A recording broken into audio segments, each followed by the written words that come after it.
All right, everyone, let's get over to the basics on this.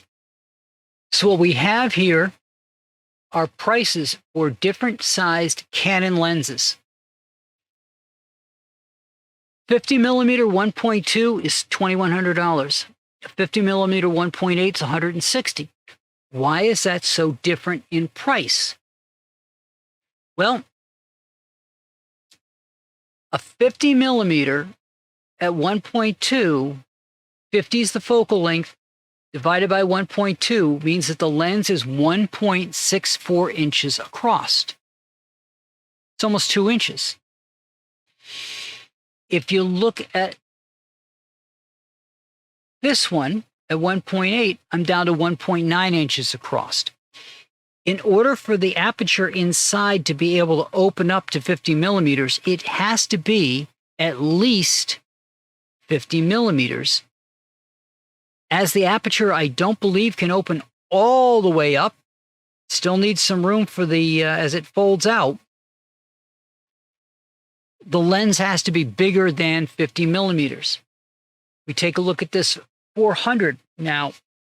This was a 400 that I used. It's a 100 to 400 millimeter, 5.6 to 8.0, and that's important. We'll get to that in just a moment.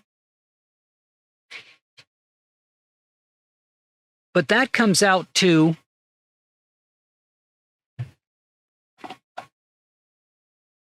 a 2-inch of material. But if you take a look at the 400 by 2.8, if it was 400 divided by 208, it comes out to 5.62 inches. Think of the size of that. We've gone from a 2-inch to almost a 6-inch. We've gone from $649.99 to $11,999. Now, here's the difference between what they will call a kit lens and what they will call a professional lens. A kit lens has a distance of 100 millimeters to 400 millimeters. Because of that, the lens itself is the same size, but because it's 5.6 to 8, you've got a fixed size of the lens itself. The aperture is not going to open up enough at 400, so it comes out to just an 8 at 400. But when it's at 100, it's a 5.6, so it lets in more light at 100 than it does at 400. We take a look at the 600 millimeter lens here. An f11 is $799. An f4.0 is $12,999. And again, look at the difference in size of the lens itself. An 800, if it did that, if it was one available, it'd be 7.87 inches of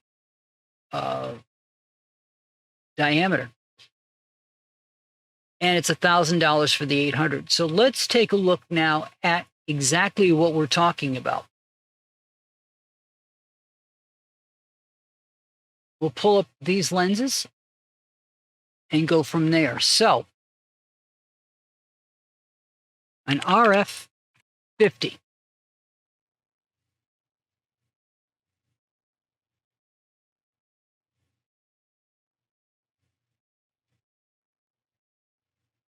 There's the 1.8. There's the 1.2.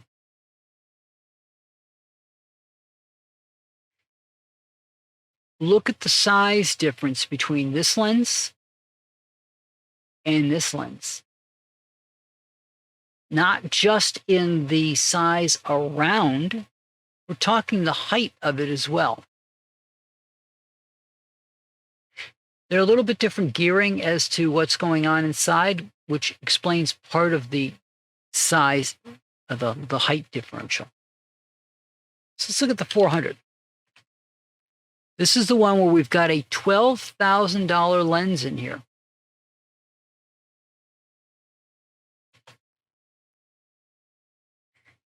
Now, there's the 100 to 400 that I talked about, 5.6 to 8. I use this for taking pictures of fall foliage. It's a great lens. It did a fantastic job. You'll notice a lot of these things say IS on it, which is image stabilization. When you have a lens that has such a large, it increases the magnification so much, any little movement can blur the picture. So the better the image stabilization, the bigger the lens is going to have to be, because it's going to need things in there to balance out your movement. But take a look now at the $12,000 lens. It's gigantic. Look at how big the opening is. Again, you're going from 400 to 2.8. It's 5.62 inches that it needs to have for that aperture to open to match 400 2.8. And you can see very clearly how big that is.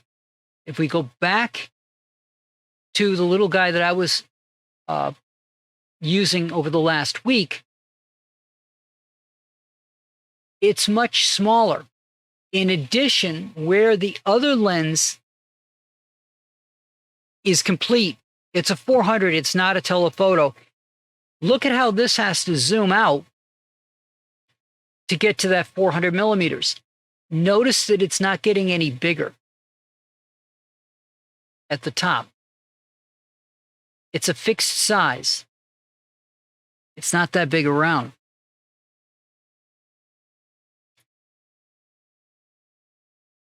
So now let's take a look at the 600s that I talked about. Again, huge difference in the size between 611 and a 600 f4. And you can even see over here the little 400 2.8 for comparison. This is a f4, which means this lets in less light than this 2.8. And still look at the size difference. Here's a 600 f11. Not very big. And in order for it to work with that size, you have to extend it.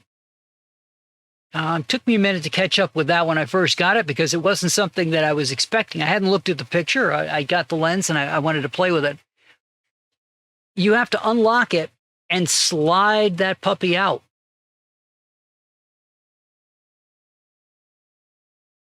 Because it is a lot easier to travel with this than with the other lens for obvious reasons. This is a $13,000 lens, and just look how big it is. Now you'll notice in here it has a minimum focusing distance of 13.78 feet. You are not going to be able to get anything in focus below 14 feet. It's just not going to happen.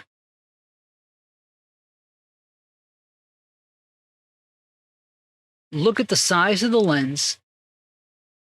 This is the same adapter that all the rest of them have, so it's the exact same size that the others have.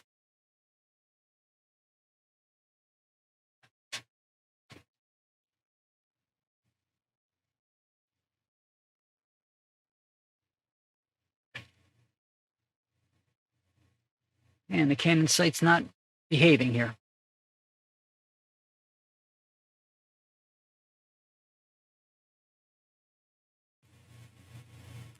All right, let's see if we got anything better here. Nope, no other pictures. Let's see if it'll come up with a view more.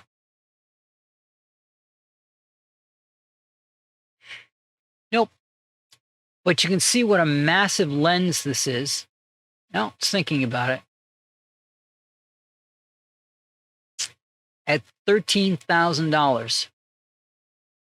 Again, it's an f4 lens. So it's 600 millimeters divided by 4. So it requires almost 6 inches of area to get that kind of ratio. And now the last lens that we talked about before, the 800, only comes in one type.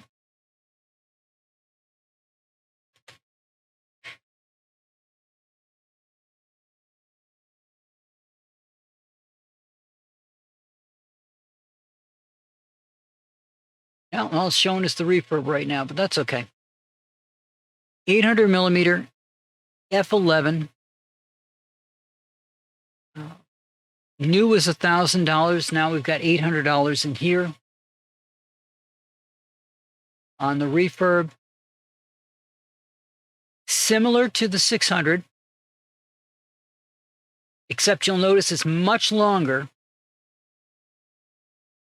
but it still extends to get that 800.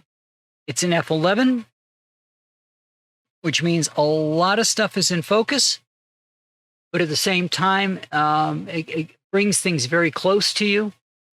This does not have what its minimum range is on it. But if we go back to the RF lenses again for a minute, mirrorless.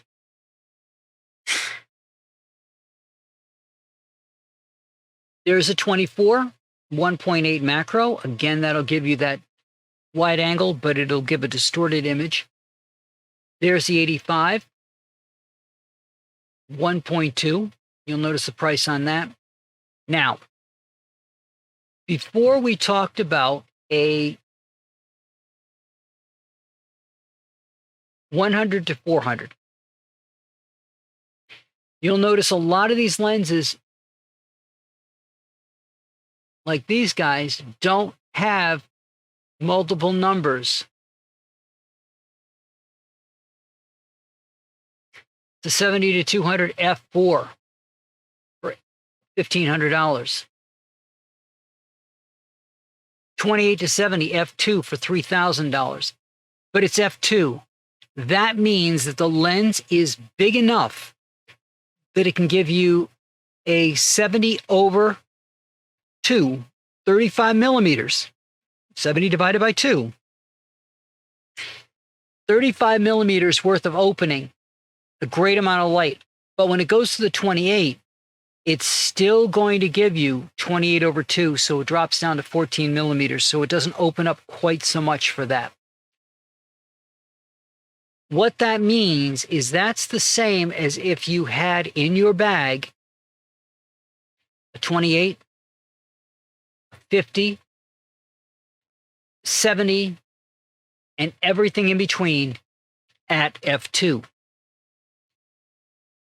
The difference between that and what's called a kit lens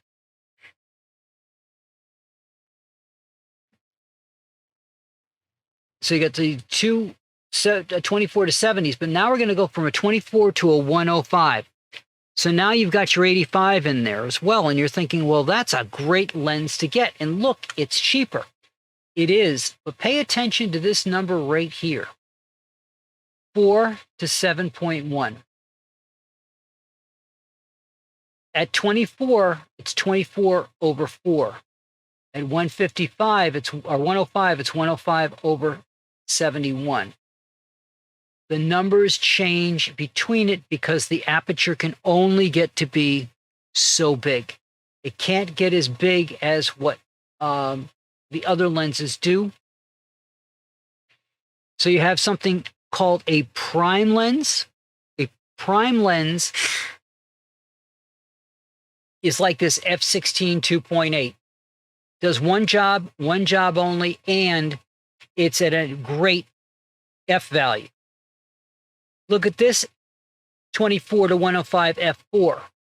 f4 versus f4 to 7.1. This is not a kit lens. It's $1,299 because unlike this lens here, which can be much smaller because the aperture does not have to get to 105/4, this one does. There's a lot more glass in there. And anybody who wears glasses knows that depending on what you have to do with that lens is going to change the amount of money that you pay for your glasses. Same here. How much glass is in there? Add in image stabilization on top of it, and you get a rather beefy lens. Again, this is the bottom part that's going to go into the camera. It's always the same size, but it is just a gorgeous, gorgeous lens. If you're doing portraits, we looked at what it would look at a 50. We looked at what it would look at an 85. This would be a lens to get so that you would carry one less lens in your bag. It doesn't go as low as you can get a 50. You can get down to a 1.2 on a 50 millimeter. You can't get that low here, but again, you're carrying one lens around with you. So if we were to look at what an 85 at f4, remember we were out to f8 here, so we drop it down to f4. You got almost 6 inches in the front, 6 inches behind. So everything from 6 inches out on a person would be in focus if you focused in on their eye. So if you were to take a ruler, put it to the eye, and bring it out 6 inches, that's how much of a body would be in focus. For some bodybuilders, that would not be enough. And what that basically means is everything closer to you, so further from the person than 5.63 inches, will start to go out of focus. And when you're talking a bodybuilder, you want everything to be in focus. But a lens like this would be an absolutely fantastic lens to have. Remember that 24 would give you a wide angle. So, for example, let's say you were a photographer shooting an event. That 24 gives you a very wide angle. That 105 lets you zoom in. I have the kit lens version of this that I use for events. I don't use events. I don't shoot events that often, and I don't do it for money currently. So it didn't make sense to spend $1,300 on a lens. But if I were shooting bodybuilding competitions, this would be fantastic to have. When everybody's up there on the stage together, that 24 will give you the entire stage without you having to walk out the back door so you could get the shot. At the same time, that 105 will let you zoom in tight on a person's face. If they were showing off their biceps, you could take pictures of the bicep curl to show off what the muscle's like. So this is a good multi-purpose lens for doing an event. If you're just doing portraits, you probably don't need this much range in a lens, and you can get away with having a 50, an 85, and maybe a 135 and having different lenses so that you have options should you decide to use them. And a good portrait lens would get you down into the lower Fs, so it would be easier for you to shoot in lower light situations. F4 is requiring quite a bit of light. A 2.8, better. But again, this is a 15 to 35, so it's not something you'd use. But look at this 85 1.2. That's going to give you probably the most light you're possibly going to get. You can't focus below 3 feet, which I doubt you're going to be up onto a person at 3 feet taking a picture. but that's going to be a great lens that's going to let in a ton of light so that you can shoot low light. 4 is okay, depending on the situation and what your lighting looks like. Here's a 102.8. That's going to be great. And here is a 50 1.2. That is going to give you the ultimate view that you would see with your eye, at the same time allowing a lot of light to come in. Your minimum focusing distance is 1.3 feet, so you have to be about 1.5 feet away from the person that you're shooting, so about 18 inches. But it's going to give you the closest thing that you would see as far as your eye is concerned, and allow in a ton of light so that you can take pictures in natural light easier. And depending on what stage lighting is, could be this would let in too much light. On the other hand, it might let in just enough light so you don't have to worry about having to have any additional lighting or any kind of reflectors to increase the amount of light on your subject. But that's what the F is for. If you go look at the degrees or depth of field, science major, DOF comes up as degrees of freedom to me every single time. If you look at the other video for depth of field, you'll see what the different ratios are and why depth of field is important beyond the amount of light that you could get in, why F is important. And here you can see why these Fs are expensive when you get a fixed one. Plus, when you think about it, if you've got a 70 to 200, you have a 70 all the way out to 200. So you've got your 85, you got your 135 all built in at an F4. You're not having to buy a bunch of individual lenses. So $1,600, pretty good price when you don't have to buy your 85, your 135. Plus you get a 70 to 200 and everything else in between. It makes a reasonable amount if you're doing things where you need that flexibility. If you're set up in a studio and just doing portraits, or you're set up in an event and nothing's going to move, you're just going to set up a tripod and not move, your subject's going to be sitting on a mark and you don't have to worry about it, you may not need it.